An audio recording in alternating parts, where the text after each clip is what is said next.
Hello and अस्सलाम वालेकुम, मैं हूं एजाज सैयद आसिफ बशीर चौधरी के हमरा प्रोग्राम टॉक शॉक के लिए। आज की टॉक शॉक में हम सिर्फ दो इश्यूज के ऊपर बात करेंगे। सबसे पहले वफाकी हुकूमत ने ISI को इख्तियार दे दिया है फ़ोन टैपिंग का, बहुत बड़ी डेवलपमेंट है, इसका बैकग्राउंड जानेंगे और उसके बारे में कोई इसके असरात क्या होंगे उसके ऊपर भी बात होगी। दूसरे नंबर पर हम बात करेंगे मखसूस नशिस्तों का केस जो सुप्रीम कोर्ट में ज़ेर समाअत था, उसके फैसले को महफूज कर लिया है। मुतवक्का तौर पर फैसला क्या होगा आसिफ बशीर और मैं आपको बताएंगे, और साथ ही एक छोटी सी अपील भी करेंगे।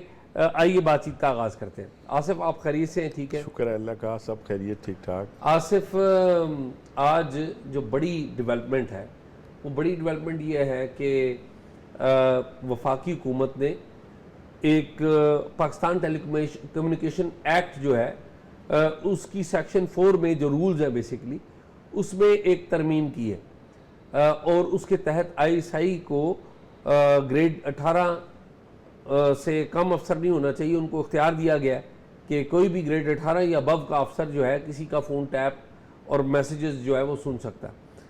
तो आप भी इसमें कवर करते रहे, लेकिन आप पार्टी के तौर पे कवर करते रहे, ज़ाहिर आपको बुलाया गया था, रिस्पोंडेंट थे आप।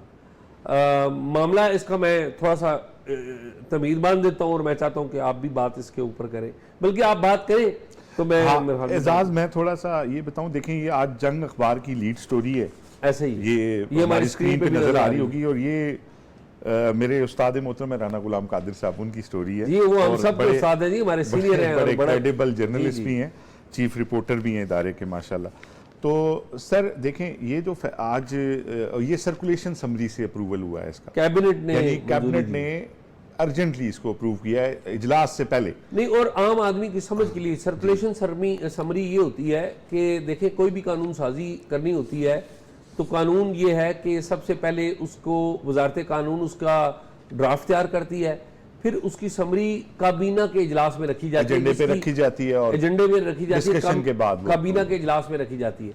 सर्कुलेशन समरी ये होती है कि काबीना का इजलास मौजूद नहीं है, लेकिन आपने अर्जेंटली कोई मंजूरी करनी है, तो फिर वजीर चाहे घरों पे है चाहे बैरून मुल्क है कि सफर में है, तो वजीरों को भेज के अगर घर पे है तो साइन करा लिया जाता है, और अगर सफर पे है तो फोन पे कंसेंट ले ली जाती है। तो व्हाट्सएप पे वो यस और नो कर देते हैं ना। तो अर्ज ये है कि ये इसे कहते हैं सर्कुलेशन समरी, तो ये अर्जेंटली मंजूर करवाया गया है सर्कुलेशन। अच्छा, वैसे आज का अखबार इस लिहाज से तारीखी है, पाकिस्तान की जो हमारी तारीख है क़याम पाकिस्तान के बाद, कि आज हमें पता चला है कि हसास इदारे को काल में मुदाखलत या सुराग लगाने का इख्तियार मिल गया है, कानूनी इख्तियार। ठीक है, कानूनी। तो यूं लग रहा है कि इससे पहले हमारे शायद फोन टेप नहीं होते थे, फोन टेप होते थे, कानूनी इख्तियार। हाँ एजाज, बेसिकली ये इसी तरफ मैं आना चाह रहा था। फोन तो पता नहीं कितने इदारे टेप कर रहे हैं, ये तो इख्तियार भी काबीना ने एक इदारे को दिया है। और ये क्यों दिया है, ये क्यों दिया, आपको याद होगा कि जो ऑडियो लीक्स वाले केस जो बाबर सत्तार साहब के पास लगा था, शुक्रिया अदा करना चाहिए, वो कहते हैं ब्लेसिंग इन डिस्गाइज,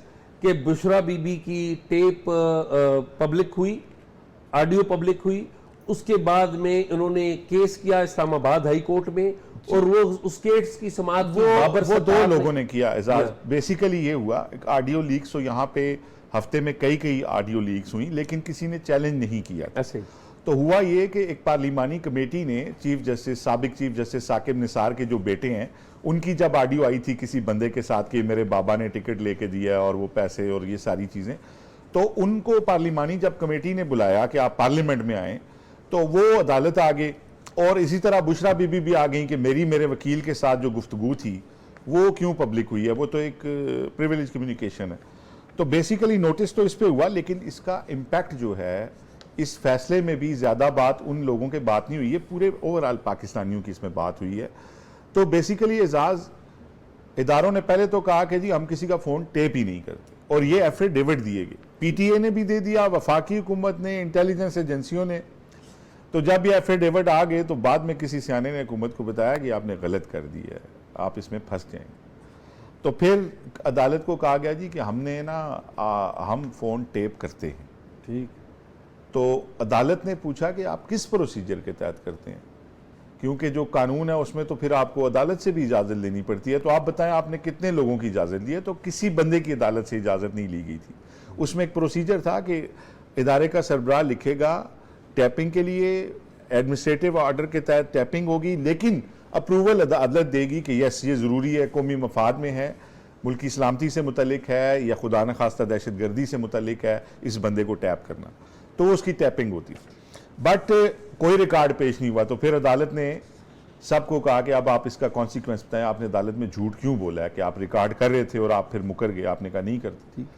तो अब बेसिकली जो अदालत ने ना गाइडलाइन एक दी है, और ये जो पार्लियामान ने, ये जो पार्लियामान तो खैर बाद में देगी, काबीना ने एक मंजूरी दिया है 1996 के टेलीग्राफ एक्ट में, उन्होंने जो ये अलाउ किया है, पाकिस्तान टेलीकम्युनिकेशन एक्ट 1996 का सेक्शन 4, ठीक, उसमें उन्होंने जो किया बेसिकली अदालत का हुक्म था कि अगर आप समझते हैं कि मुल्की मफाद में ज़रूरी है और पूरी दुनिया में फ़ोन टैप होते हैं, तो आप इसको लीगली करें, आप इसके लिए कानून बनाएं, और फिर ताकि हम आपको जवाबदेही भी करें। अब तो आप आगे कहते हैं जी हम कर ही नहीं रहे हैं, और जो तो आप उनको ये कहा गया था कि मैं इसके मोटे मोटे आपको नुक्ते बताता हूँ। प्लीज़। अदालत ने ये कहा था कि वफाकी हुकूमत और पीटीए बता चुके हैं जी कि किसी एजेंसी को सर्विलेंस की इजाज़त नहीं है, एफिडेविट दे चुके हैं। ठीक, तो अभी तक जो आपने शहरियों के डाटे तक रसाई ली है वो तो गैर कानूनी है। आप किसी को अदालत में सजा नहीं दिलवा सकते ना कि कानून शहादत के तहत वो पूरा नहीं उतरेगा, आपका लीगल राइट नहीं था। तो अदालत ने उन्हें गाइड किया कि आप इसके ऊपर अगर ये ज़रूरी होती है और मुल्की मफाद में भी होती है तो आप इसको कानून के दायरे के अंदर लाए ना, और फिर आप भी उसमें अकाउंटेबल होंगे कि आपने किया है, क्यों नहीं किया है, फिर आप इसको रोक क्यों नहीं सके, इस पर फिर आगे फर्दर भी सवाल होंगे।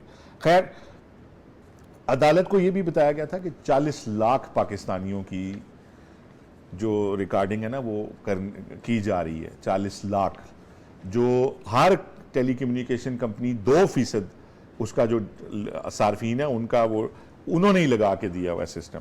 तो अब खैर अदालत का क्योंकि इसमें हुक्म था और उसके ये कहा गया था कि वज़ीर आज़म खुफिया इदारों से रिपोर्ट्स तलब करके मामले को काबीना के सामने रखें। ये उस अदालती हुक्म के तहत हुआ है कि अगर आप इसको करना चाह रहे हैं फिर आप इसको रेगुलेट करें, ठीक है जी।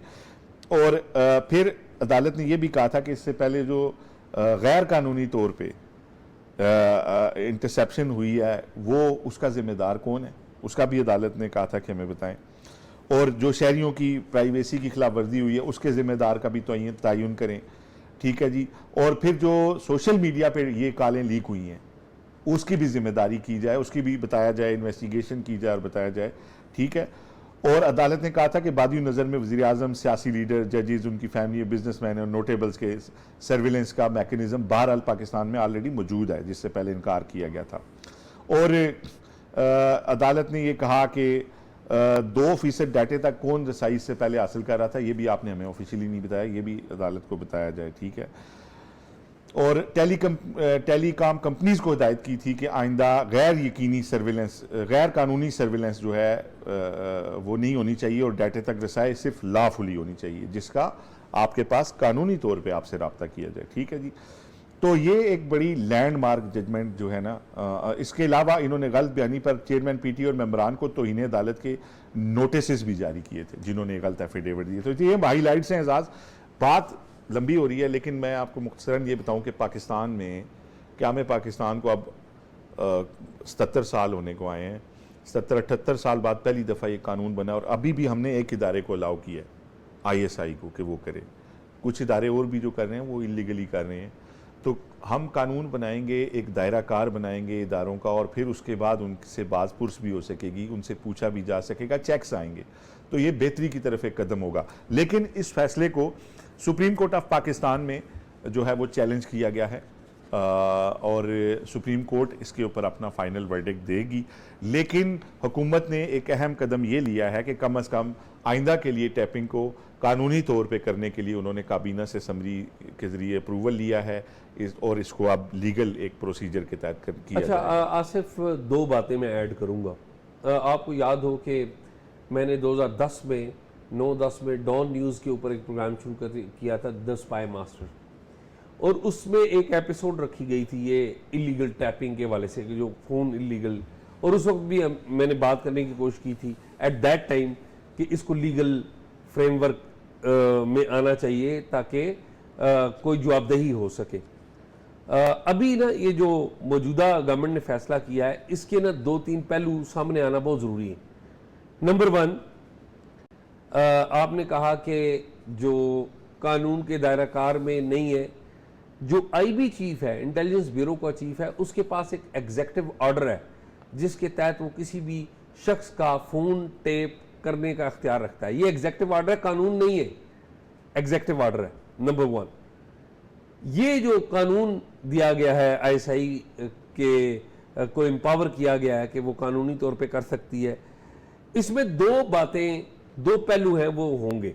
नंबर 1, एक ये कि पाकिस्तान टेलीकम्युनिकेशन अथॉरिटी आती है मिनिस्ट्री ऑफ आईटी के इंतजामी कंट्रोल में। अथॉरिटी वैसे किसी के कंट्रोल में होती है, लेकिन इंतजामी कंट्रोल जो है वो आईटी मिनिस्ट्री का आता है। वैसे अथॉरिटीज वगैरह और कमीशन वगैरह वो इंडिपेंडेंट होते हैं, कैबिनेट उनको देख रहा होता है, लेकिन ये आईटी मिनिस्ट्री के टेक्निकल कंट्रोल में आती है। आईटी मिनिस्ट्री किसके कंट्रोल में आती है? वजीर, पार्लियामेंट के। जाहिर है पार्लियामेंट को जवाबदेह है ना, पार्लियामेंट को। अब सवाल ये पैदा हो गया है, और which is very good, it's a one step towards that, कि क्या जो हमारी खुफिया एजेंसी है वो आईएसआई वो पार्लियामेंट को जवाबदेह हो गई है या नहीं, ये अभी टाइम बताएगा कि हुई है या नहीं हुई। आपको याद हो, इसके बारे में जो सबसे सीरियस और बड़ी कोशिश की गई थी वो की गई थी यूसुफ रजा गिलानी साहब जब प्राइम मिनिस्टर थे, उन्होंने जाना था अमेरिका जाना था, और अमेरिका जाने से पहले उन्होंने ऑर्डर किया था कि आईएसआई और आईबी जो है वो वजारत दाखिला के अंडर कर दे। आईएसआई ने भी इस पर रिटेलिएट किया था और आईबी ने भी रिटेलिएट किया था। हालांकि मेरी इतलात के मुताबिक और क्रेडिबल मालूमात है, मेरे पास कुछ प्राइमरी जो लोग इन्वॉल्व थे उनमें से, कि जनरल कियानी इनिशियली एग्री कर गए थे कि आईएसआई और आईबी वजारत दाखिला के अंडर आए। यानी कि उस वक्त वजारत दाखिला के अंडर आने का मतलब क्या था? उस वक्त मतलब ये रहमान मलिक थे मिनिस्टर, रहमान मलिक थे उसका, उस वक्त मतलब रहमान मलिक तो एक इंडिविजुअल थे ना, उस वक्त मतलब ये था कि आईएसआई और आईबी पार्लियामेंट के अंडर आ गई है, क्योंकि पार्लियामेंट को जवाबदेह होना पड़ता था। फिर हमने टाइमली देखा भी कि पीपल्स पार्टी के दौर में भी और बाद में भी जो आईबी के जो चीफ हैं वो पार्लियामेंट हाउस में आते रहे। मैं एक चीफ जो है आफ्ताब सुल्तान आईबी के चीफ रहे, यूसुफ रजा गिलानी के साथ भी, नवाज शरीफ के साथ भी। मेरी आफ्ताब सुल्तान साहब से पार्लियामेंट हाउस में मुलाकात हुई है कि एक कमेटी को जवाब देने के लिए वो आए थे, लेकिन आईएसआई वाले नहीं कभी आए कि उनको वो पार्लियामेंट में आके जवाब दे। मेरा ये ख्याल है कि ये काम एक ऐसा तरीके से हो गया है, एंड आई बिलीव कि जो हमारी सिविलियन गवर्नमेंट है वो कि इतनी जिसे कहते हैं वाइब्रेंट नहीं है, कमज़ोर है, इन मैनी वेज इसके ऊपर बड़े सवाल उठते हैं, लेकिन इन्होंने अच्छा काम किया जी। अब अगला काम क्या है कि एंड आई बिलीव कि ये जो काम किया गया एक कानूनी रिक्वायरमेंट के तहत किया गया, अदालत में ज़ाहिर एक मसला था। अब मुझे ये मैं एक्सपेक्ट करता हूँ और उम्मीद रखता हूँ कि ज़ाहिर है इसमें फौज ने भी कंसेंट दिया है, आईएसआई ने भी कंसेंट दिया है, तो आई होप कि ये इस मामले को जो सिविलियन गवर्नमेंट है उसको आगे बढ़ाए। इसका जो दूसरा फायदा क्या होगा, एक फायदा मैंने बता दिया ना पार्लियामेंट वाला, दूसरा फायदा आसिफ ये होगा कि आप और मैं पिछले दिनों जब उमर था बंदयाल थे चीफ जस्टिस थे, तो ये ऑडियो लीक्स आने लग पड़ी और हमारे बहुत सारे लोग जो हैं, हमारे साथी जर्नलिस्ट भी इसमें बड़े इन्वॉल्व रहे, बढ़ चढ़ के कहते थे कि ये हमने ब्रेक कर दिया ऑडियो। हालांकि ये हम सबको पता था कि एक इंटेलिजेंस एजेंसी कर रही है और वो आगे देती है। और हमारे पास जो जर्नलिस्ट हैं वो भी थे, ये हमारी बहन खरीदा फारूकी ये भी बड़ी वो करती थी, और एवरीवन न्यू कि ये कौन कर रहा है, इंटेलिजेंस एजेंसी है पीछे। मेरा ये ख्याल है कि अब ये जो ऑडियो लीक लोगों की पब्लिक होने का मामला नहीं, ये कम हो जाएगा। हाँ। ये ना होने के बराबर होगा जी, क्योंकि अब जवाबदेही आ गई है एक इदारे की, और ये बड़ा अच्छा हुआ है। अच्छा। ये आईएसआई के लिए भी बड़ा अच्छा हुआ है, ये सिविल जो अथॉरिटीज है उनके लिए भी बड़ा अच्छा हुआ। अच्छा एजाज, दो चीज़ें ना देखें, ये बात अदालत को बताई गई थी कि आईबी चीफ जो है वो कर सकता है, उसको एग्जेक्टिव ऑर्डर सारा उस एग्जेक्टिव ऑर्डर के अंदर ही लिखा हुआ था कि उसमें जज की अप्रूवल भी होगी। जी हाँ, ऐसे ठीक है, और हाई कोर्ट लेवल के सुपीरियर जुडिशरी के जज की वो अगर कन्विंस होगा और फिर फाइनल वो होगी।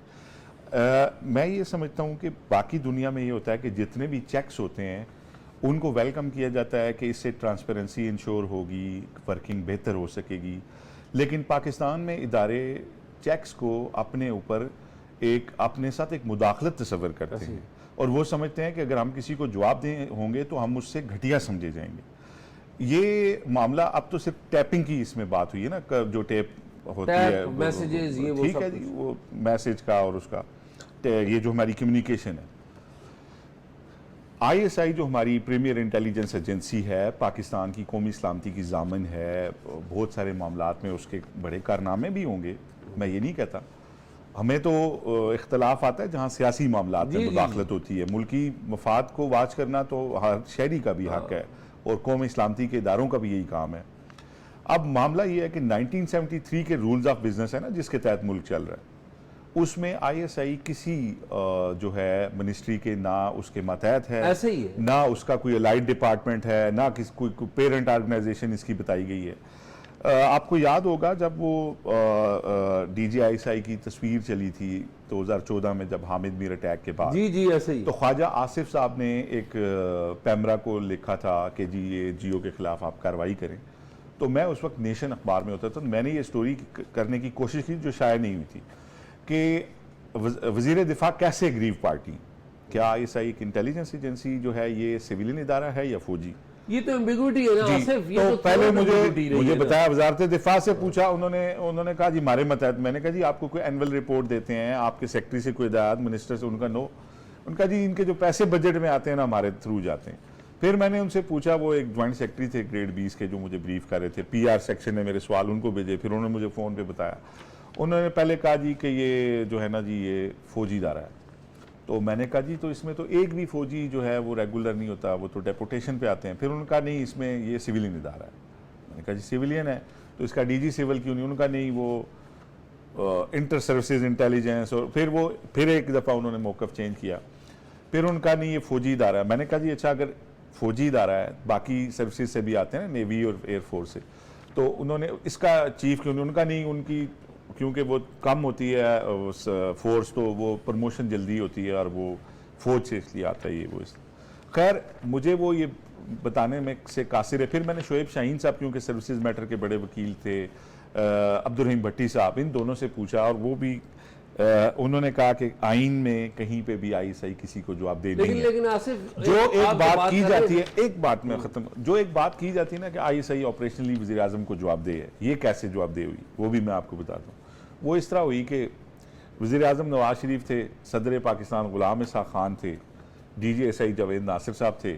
जावेद नासिर साहब वज़ीर आज़म पाकिस्तान के पास जाते हैं और उन्हें बताते हैं कि कोई अपनी ऑफिशियल मीटिंग के बाद बताते हैं कि इंडिया में ये जो वाक़या हुआ है ये यूं हुआ है, फलां इदारे हमारा फलां। बड़ा मशहूर वाक़या, नवाज शरीफ साहब अपनी प्राइवेट मीटिंग्स में, नवाज शरीफ साहब ने उन्हें कहा अच्छा ये आपने किया, मुझे तो नहीं पता था।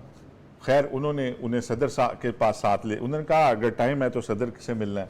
वो चले गए, जावेद नासिर साहब भी साथ DGSI वहाँ बैठे। वहाँ सदर साहब से मीटिंग के बाद उन्होंने पूछा जी ये जो वाक़या हुआ ये पता है आपको इन्होंने किया? उन्होंने कहा नहीं मुझे तो नहीं पता था। उनका मुझे भी नहीं पता था। उनका यार DG साहब आप इस तरह करें कि हमें भी बता दिया करें ताकि हम लूप में हों। कई दफ़ा नहीं, खाली इधर नहीं, ये मामला आगे भी चला। उन्होंने आर्मी चीफ को बुला लिया और DG को, जो आर्मी चीफ जरा वो भी आ गए, तो उनको भी नहीं पता था जी। तो उन्होंने ये मामला इसी लेवल पे हो जाता है जी। उन्होंने बताया वो डेस्क होता है हमारे यहाँ और उधर भी है, तो हम आपस में, उन्होंने कहा यार हमें बता दिया करें ताकि कोऑर्डिनेटेड काम हो। यानी कि मुसल्लह अफवाज के जो सुप्रीम कमांडर थे सदर पाकिस्तान, उनको भी पता नहीं था और आर्मी चीफ जो है उनको भी आइडिया नहीं था। और वो बताया ये गया कि ये नीचे लेवल पे ही, जिस लेवल पे उधर से जो कार्रवाई होती है, तो उसके बाद एक नोटिफिकेशन हुआ जी कि ऑपरेशनली वज़ीर आज़म को बताएंगे। देखें इदारों के ऊपर जितने चेक्स होंगे ना तो उतनी ज़्यादा ट्रांसपेरेंसी होगी, उतने ज़्यादा हमारे राइट्स प्रोटेक्टेड होंगे, उतना ज़्यादा पाकिस्तान मजबूत होगा, उतना ज़्यादा हमारे इदारे एफिशिएंट हो सकेंगे। तो मेरा तो ये मानना है कि कानून साजी की जाए, भले वजारत दिफा के ही ऑफिशियली दिया जाए ISI को। ISI वहाँ वजारत दिफा को कुछ अपना एनुअल रिपोर्ट दिया करे, कोई उनसे इंस्ट्रक्शन लिया करे, उन्हें ऑपरेशंस के बारे में अपने कुछ बताया करे। ये जो बात आप कर रहे हैं ना, ये एक एम्बिग्यूटी है और ये बेसिकली हुआ ये कि जब मुल्क में डिक्टेटरशिप आती रही, फौजी रूल आता रहा, तो वो उससे इससे इबहम पैदा होते रहे। अब ये जो ये इकदाम हुआ है ये एक अच्छा इकदाम हुआ है और मैं कन्विंस्ड हूँ इस बात पे कि ये इकदाम, ये फैसला करने में खाली प्राइम मिनिस्टर शहबाज शरीफ ही नहीं, ये मिलिट्री और इन दोनों का मिलके ये फैसला है, which is a very good thing.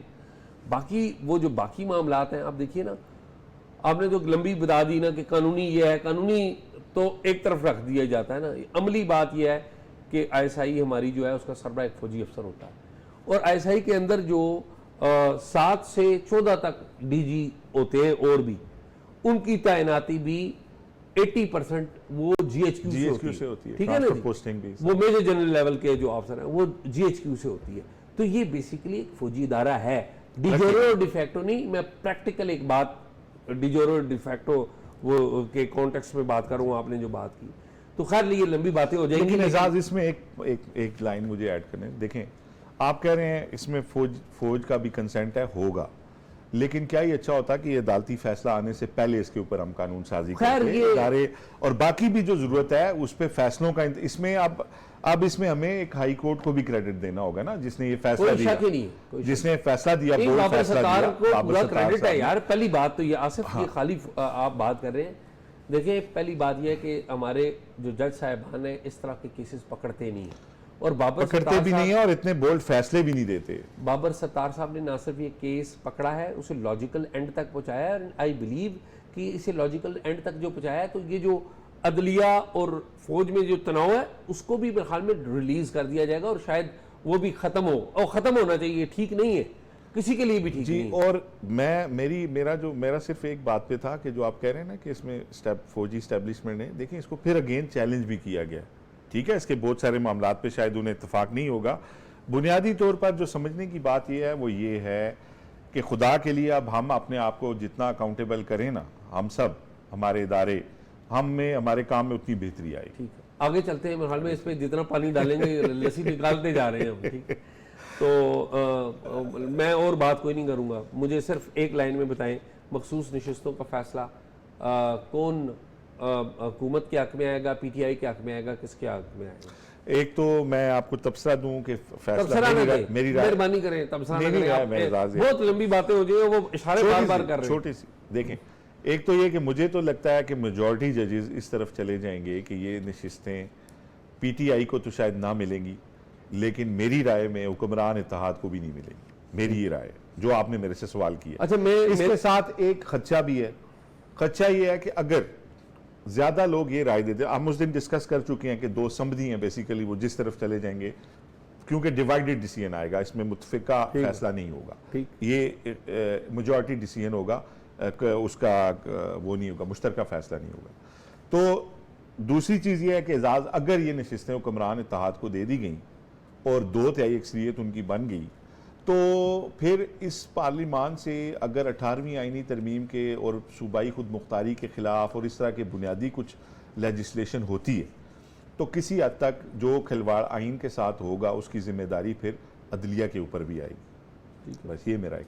अच्छा, मैं एक लाइन बात करूंगा।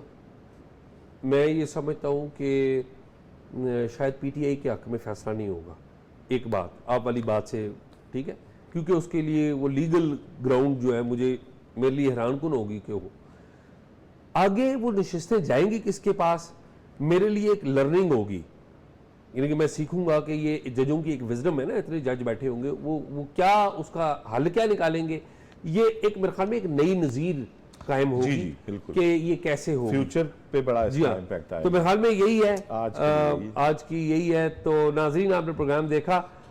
एक छोटी सी अपील, इस्लामाबाद के शिफा हॉस्पिटल में एक मरीज़ जो है वो बीमार हैं, उनको ज़ुबान का कैंसर है, उनके बारे में मैं डिटेल लिख दूंगा, अपनी तस्दीक कर दीजिएगा। मुझे बार बार वो अप्रोच कर रहे हैं, फैसलाबाद की कोई फैमिली है, लेकिन अपनी तस्दीक के बाद उनको ज़रूर हेल्प करें। अगर आपको मुनासिब लगे तो मुझे और आसिफ बशीर को इजाज़त दीजिए। अल्लाह हाफिज़।